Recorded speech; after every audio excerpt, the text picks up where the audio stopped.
ओम श्री परमात्मने नमः। मैं प्रोफेसर हरिहृदय अवस्थी अपने परम पूज्य गुरु जी पंडित भगवत शरण शुक्ल वेद मूर्ति तपोनिष्ठ गीता उपनिषद पुराण और धर्मशास्त्र के मर्मज्ञ के साथ में आप सभी का अवस्थी आयुर्वेद एनाटमी योग एंड स्पिरिचुअलिटी चैनल पर हार्दिक स्वागत करता हूँ। गुरु जी गीता का विशद विश्लेषण कर रहे हैं और 12वें अध्याय में हैं और उसके 16वें श्लोक का विश्लेषण गुरु जी करेंगे और इन सभी में भक्तों के लक्षणों का विश्लेषण हो रहा है। तो हम चलते हैं ज्ञान के लिए गुरु जी की ओर। प्रपन्न पारिजाताय तोत्र वेत्रैक पाणये ज्ञान मुद्राय कृष्णाय गीतामृत दुहे नमः। वसुदेव सुतं देवं कंस चाणूरमर्दनम देवकी परमानंदम कृष्णं वंदे जगद्गुरुम। इस चैनल से संबद्ध सभी विद्वद्गण, सभी जिज्ञासु छात्रवृंद, सहृदय सज्जन वृंद एवं इस चैनल के संस्थापक तथा प्रबंधक आचार्य हरिहृदय अवस्थी जी, गीता ज्ञान यज्ञ के इस पावन अवसर पर भक्ति योग नामक 12 अध्याय की चर्चा हम लोग कर रहे हैं, जिसमें हम लोग आज 16वें श्लोक पर चर्चा करेंगे, जो अत्यंत महत्वपूर्ण है। श्लोक है अनपेक्षः शुचिर्दक्ष उदासीनो गतव्यथः सर्वारंभ परित्यागी यो मद्भक्तः समे प्रिय। ये भक्त का ही केवल लक्षण नहीं है, अपितु प्रत्येक कार्य संपादन सामर्थ्य जिसके अंदर है वो ये लक्षण होना चाहिए। चाहे वो अधिकारी हो या न्यायाधीश हो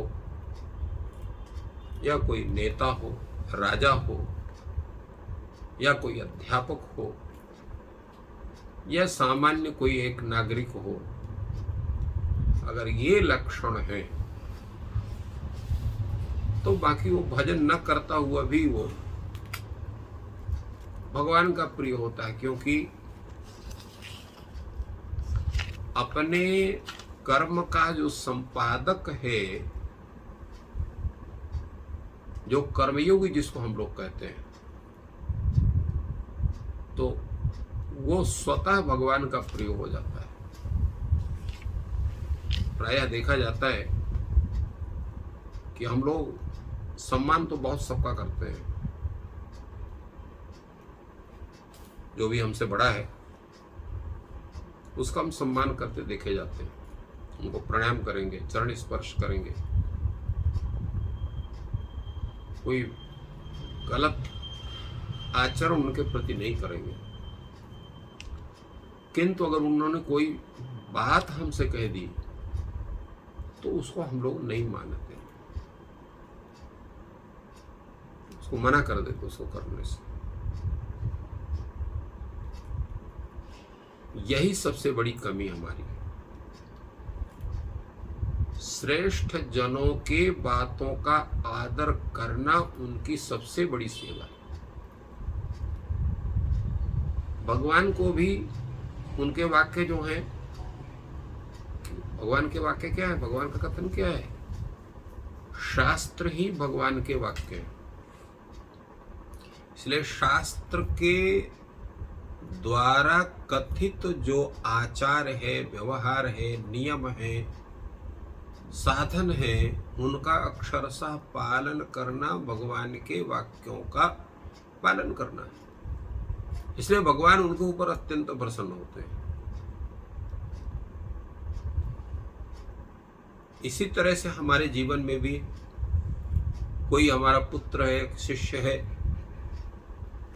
बहुत बड़ा गुणी नहीं है, बहुत ही बड़ा योग्य नहीं है, किंतु एक बात उसके अंदर जरूर है कि जो भी वाक्य हम कहते हैं उसको अक्षरशः पालन करते हुए और उस कार्य को संपादन करने में पूर्ण अपना प्रयत्न करता है, तो वो हमें प्रिय लगने लगता है। यद्यपि कोई और बहुत बड़ा काम वो नहीं कर रहा है। और एक व्यक्ति ऐसा भी है कि जो निरंतर हमारी सेवा करता है, सब कुछ करता है, किंतु हमारी बात नहीं मानता है। वो हम जो कहेंगे उसके विपरीत ही करता है, तो प्रिय होने पर भी वो प्रिय नहीं होता है। एक कहीं न कहीं एक कोने में उसके प्रति जो है वो दुख भाव बना रहता है कि ये व्यक्ति हमारी बात नहीं मानता है। कारण ये है कि संसार में 3 ऐसे व्यक्ति हैं जो अकारण निस्वार्थ हमारे मित्र होते हैं, माता, पिता और गुरु। इनसे कोई स्वार्थ नहीं होता है आपका, फिर भी आपके प्रति अच्छी भावना रखते हैं। कोई कोई मित्र भी ऐसे मिल जाते हैं, निस्वार्थ भाव से आपके प्रति स्नेह करते हैं, परंतु बहुत कम। परंतु माता, पिता और गुरु, ये 3 जो है ऐसा मान के चलते हैं कि 99.5% ये अच्छे ही मिलते हैं। आधा प्रतिशत में भी कोई कुछ हो सकते हैं जो अत्यंत ऐसा ना हो, परंतु 99.5% आपको अच्छे ही मिलते हैं।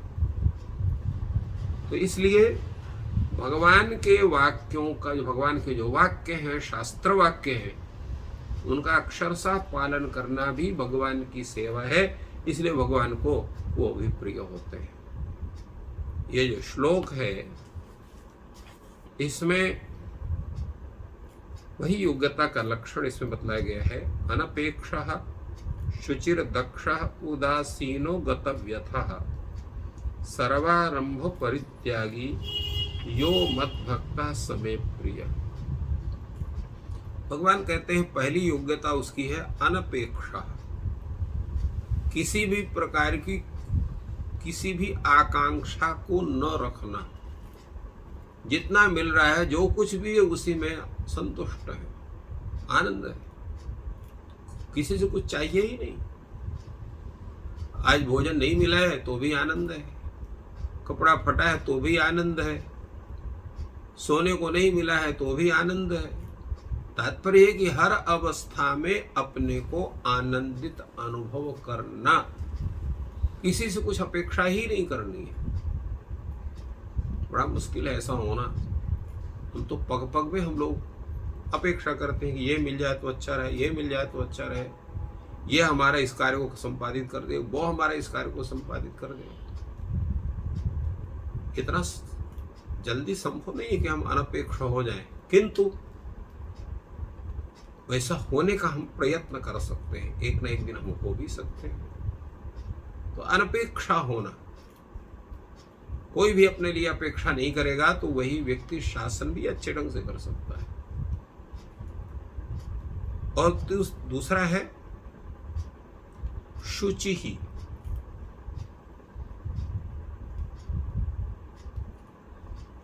तो पवित्र भाव होना। शुचि माने होता है पवित्र। प्रथम यह है किसी भी प्रकार की इच्छा नहीं होना, किसी भी प्रकार का कोई आकांक्षा न रखना,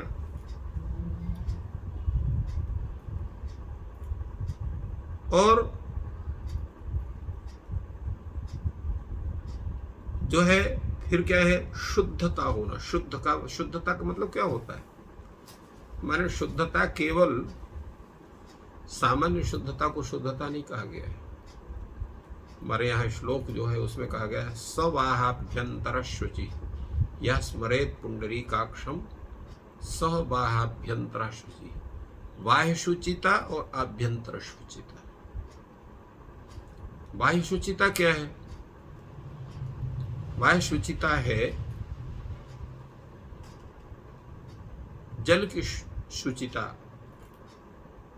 भोजन की शुचिता, शरीर की शुचिता, शरीर शुद्ध होना चाहिए, वाणी की शुचिता, वाणी को भी पवित्र वाणी होना चाहिए, और उसके साथ साथ मन की शुचिता, या अभ्यंतर से बुद्धि की शुचिता,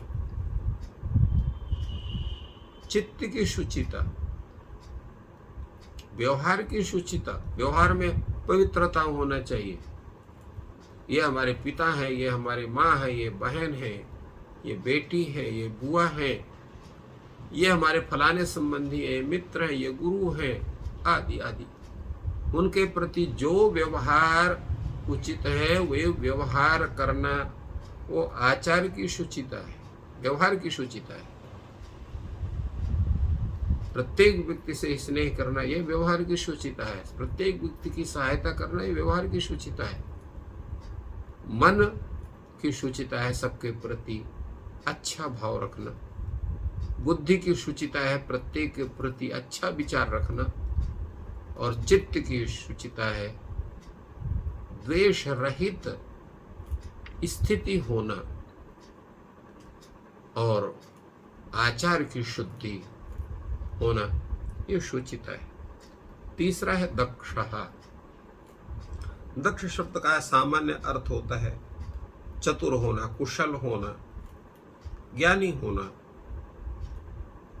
तो ये भी अपने अंदर होना, अर्थात जिस कार्य के संपादन का उत्तरदायित्व तो आपको मिला है, उस कार्य के विषय में पूर्ण कुशलता आपके अंदर होनी चाहिए।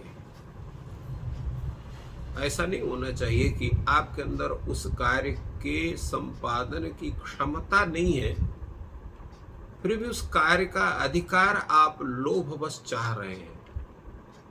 ऐसा अगर है तो आप गलत हैं।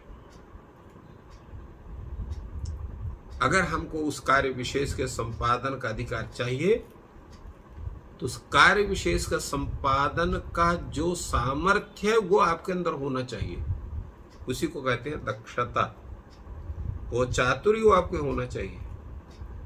इसलिए भगवान के प्रति अत्यंत स्नेह करना है तो भगवान के भक्ति की जो योग्यता है, जो चतुरता है, वो भी आपके अंदर होना चाहिए। ये दक्ष का मतलब होता है। उदासीन का मतलब क्या है?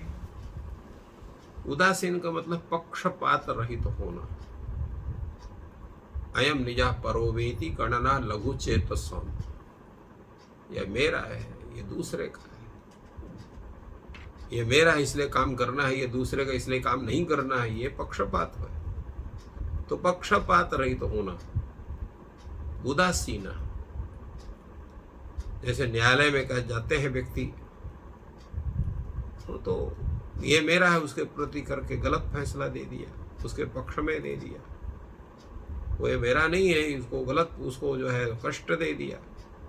तो पक्षपात रहित होना, पक्षपात युक्त होना नहीं, उदासीन होना। ये भी भगवान की कृपा से ही हो सकता है। वो साधना करनी पड़ेगी कि हम पक्षपात रहे। प्राय पक्षपात सभी कोई कर लेते हैं। तो पक्षपात रहित होना। और गतव्यथा, किसी भी प्रकार का कष्ट का अनुभव न होने देना अपने जीवन में। सदा प्रसन्न होना। गतव्यथा, गता समाप्ता, व्यथा कष्टम यस्य सः गतव्यथा। जिसका कष्ट संपूर्ण रूप से समाप्त है, वो उसी का समाप्त हो सकता है जो सुख और दुख दोनों को भगवान की कृपा मानता है। सबका संभव नहीं है। जब तक हम भगवान के प्रति पूर्ण समर्पित नहीं बनेंगे, गतव्यथ हो ही नहीं सकते। कोई ना कोई तो कष्ट हमारे जीवन में रहता ही है। शरीर स्वस्थ है तो कहीं पुत्र आदि गड़बड़ है, पत्नी आदि गड़बड़ है, या अन्य लोग गड़बड़ है, उनके कारण कष्ट होता है। सब कुछ ठीक है तो जो है जीवन निर्वाह के लिए जो द्रव्य होना चाहिए, संपत्ति होना चाहिए, उसी का अभाव है। वो भी ठीक है तो शत्रु पक्ष के द्वारा पीड़ित है, आदि अनेक प्रकार की समस्याएं जीवन में होती हैं। उन समस्याओं से व्याकुल न होना, उन समस्याओं को भी अपना साथी बना करके उनके साथ भी प्रसन्नता पूर्वक जीवन निर्वाह करने की आदत बनाना ही गतव्य है। तो ऐसे होने का प्रयास होना चाहिए। और क्या है दूसरा, सर्वारंभ परित्यागी। सर्वारंभ परित्यागी का तात्पर्य क्या है कि संसार में जो कुछ भी हो रहा है वो सब भगवान की एक लीला है। हम भी उसी लीला के एक अंग हैं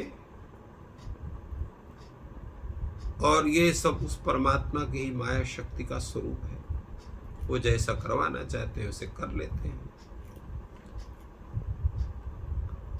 मैं ऐसा काम कर सकता हूं, मैं नहीं होता तो मैं ये काम कभी नहीं हो पाता, इत्यादि ये जो अभिमान है हमारा, यही हमको परेशान करता है। तो संपूर्ण ये भगवान की कृपा को समझ करके जो कार्य हमारे हो रहे हैं, हमारे द्वारा संपन्न हो रहे हैं, ये भगवान उस कार्य के संपादन का हमें निमित्त बनाता है और उस कार्य को संपादन करता है।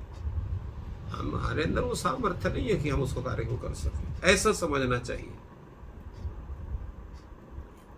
तो जब ये व्यक्ति ऐसा समझने लगता है कि ये जो भी कार्य हमारे द्वारा हो रहे हैं इसका श्रेय हमें नहीं है, उस परमात्मा को है, वो जैसा चाहते हैं वैसे कार्य को हमारे द्वारा संपन्न कराते हैं।